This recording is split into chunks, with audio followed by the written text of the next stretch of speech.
Coliseum. Nakahain na rin sa korte ang will ng King of Pop na pinirma niya noong July 7, 2002. Pinangalanan ko lang kanyang inang si Catherine bilang guardian ng tatlo niyang anak.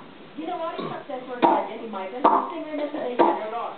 Walang nabanggit ang King of Pop tungkol sa kanyang ama na si Joe Jackson. Minsan na inamin ng pop king na naging malupit sa kanyang sariling ama. Ang kayamanan namang naiwan ng King of Pop na tinatayang nasa $500 million noong 2002 ay inilagay na sa isang family trust fund. At ang ina lamang ni Michael at tatlong anak ang nakikinabang dito. 500 million? Sa ibang balita naman, kumamang na ang singer-activist na si Susan Fernandez. Yay! Ang hapon ng bawian ng buhay si Fernandez dahil sa ovarian cancer. May isang taon din siyang nakipaglaban sa cancer. Pinasikat si Fernandez ang kantang Pagod mo. Hindi marunong tumindig. sa kababaihan, pangangalaga sa kalikasan at pagtaguyod sa karapatang pantao.